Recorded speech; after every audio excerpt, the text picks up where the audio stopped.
we get in there, and I buy the boat for $41,000, and give a deposit of $1,000 or $2,000, and I cancel out the tickets to Hawaiian Islands. And I thought I'd go down. I'm so close to Max and Katie around here, my father. I said, I'll go and take a trip overnight to see Max. In Los Angeles? Yeah, I come down, Max, and I tell him my story. I'm going to go on this.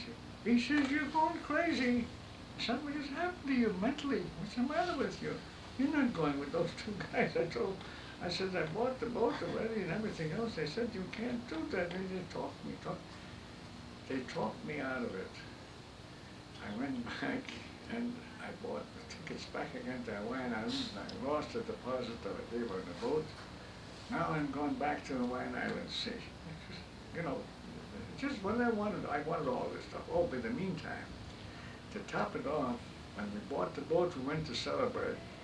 The three of us went to the Chinatown and San Francisco, and they started dancing with the chairs. They got drunk, you know. I was sitting. There was, at that time, it was one of those honky-tonks, you know, you dance. They dance with each other or with the chair, grab a chair, and they were always having a Chinaman come over and try to stop him. He hits all over, he hits this Chinaman a smash in the face. That Chinaman fell about 15 feet. That's all I remember. After that, we all wound up in the police station. I had a beating that I got. I got beat up mercifully for that. I had nothing to do with it. And these two guys, they were drunk and they beat them up. My God, all the Chinamen from the whole Chinatown, it seems, got down there. What they didn't do to those two guys. But they finally, so I canceled that trip. Now I go down to Hawaiian Islands. So I've been reading about the fishing. I used to like fishing. That was my sport. I get down to Hawaiian, the reporters used to come up at that time and interview the passengers. Who are they, see? And I told them I was a famous fisherman. And I fished all over the world. And they printed all this there, and I said, how did the natives do? What did they do in their methods in catching fish? And I said, I love large game fish. Well, I used to come in there and catch them by used to give baits. They had little horses, old horses, or a cow, little calf or whatever, and they'd take it out on a boat on the island, and they'd rip the stomach open, where they attack the shark, and they would stand then with a what do you call those things? Harpoon. Hmm? A harpoon. A harpoon, yes. Stand there, and as the fish swim around there, they hit the fish with this harpoon, you see, and then at the end of the line that was on this harpoon, there would be a can, a tin can, and that can would always come to the surface, and the fish would get drowned by that. I said, that's me, that's what I'm going to do, see, that's the way I'm going to do it, like the natives of old used to do, see. Now, the papers come out, they're going to revive the old-time fishing. They're going to, this great fishermen come into our stores, and Pathé pictures, you know, they come. Pathé News. Look, news, they came along, and I rented this for the boat and everything else, and I bought a Jewish horse. And they put the little horses, that horse, you see, and they put him on the boat, and they're waiting there with this, and they take me out, and they rip his horses up, and the next thing I know, when I saw that poor little horse is ripping his stomach out, and I put him beside the boat, something happened to me, I got deadly seasick. And instead of standing up, you know, with my this, I have nothing, I just died away. I couldn't do nothing. And here's this was Pathé's thing. This was the goddamn thing of it. And the reporter was there from the newspapers and all that. My God! And they put a big straw hat over me. You know, one of those big damn things. I saw a picture taken of me. That was the end of my fishing expedition in Hawaiian Islands. So I stayed there. My God, I could have made fortunes there. At that time, there was only one hotel there, the Mahana Hotel. That was the funniest thing that ever happened in my life. I'm telling you, you can't imagine what a embarrassing situation that was. The newspapers were there, and this guy's and coming in, this famous fisherman. See? Yeah. Well, you know something, it was a great timing for me, all this thing, even the beating that I got in San Francisco. I got back, my God, 1925, and went back, and I've gone right in and started all over again. And Well, what was happening with your family all this? How many months were you away? I was away about 6 months. And what was your family doing? What did they? I was in touch with them all the time. Did you think you might stay longer than 6 months? No, I didn't. I didn't stay maybe 5 months, you know.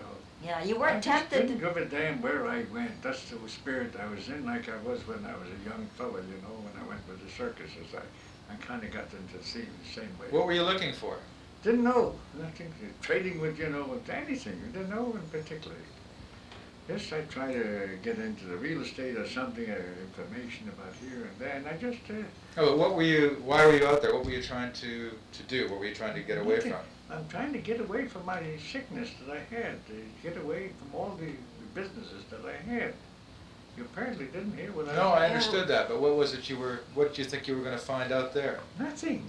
Just get away from it. Just Get away from the worry or yeah, the sure, aggravation? Get away from all the heartaches and stuff that you have, and you're nervous wreck, you know, from watching. Or maybe you just wanted some freedom to be on your Well, own. this exactly, he gave me the rice tonic.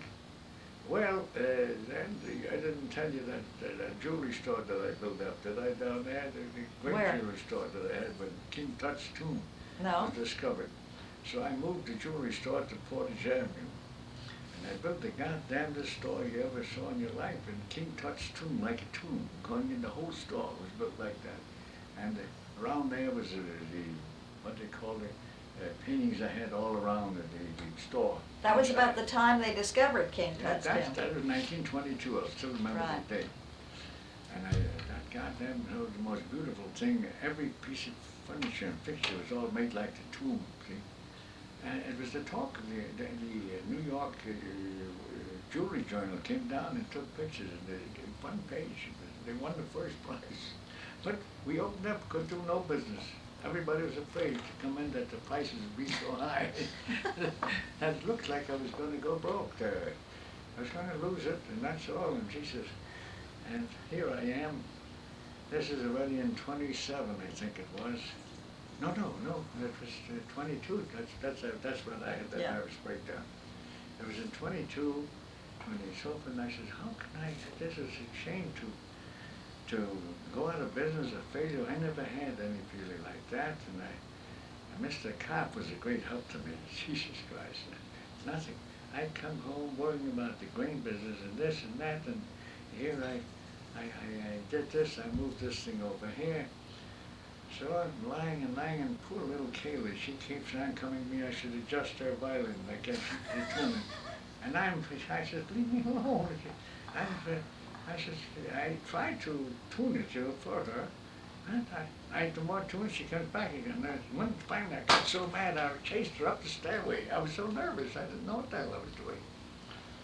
Now, and then I come up with an idea. I didn't say going out of business.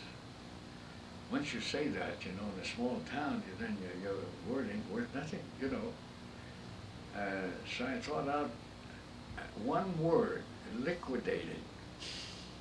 Liquidating this beautiful merchandise imported from all parts of the world. Liquidating, the word liquidating is all I put in. Sounds good. And we were swamped the next few days. First of all, I closed up everything. And we were swamped for business, and I loaded up all kinds of stuff in there. And they came in for bargains, They thought it was liquidating, and they thought I'm going out. I didn't say I'm going out of business. And from that damn store, Mr. Kopp became, we were worth $50 million. Yes, sir. That's the store that I came. From a deep loss, it turned to one of great success. Okay? And then from then on, whatever the hell I did, how I did in the jewelry business, from pearls, the first people we bought in pearls from Japan. And Mr. Kopp puts them out at $2.49, you know, so I turned around and I put them out $7.95, but I put them in a plush box and put just a few, not like he had a few the things in the window. I put it with a plush box and made the what do you call it, the thing that closes up. Clasp. Huh? The clasp? Clasp. I put a little gilt piece of thing down there to the closer. $7.95. They sold like hotcakes. Oh, terrific.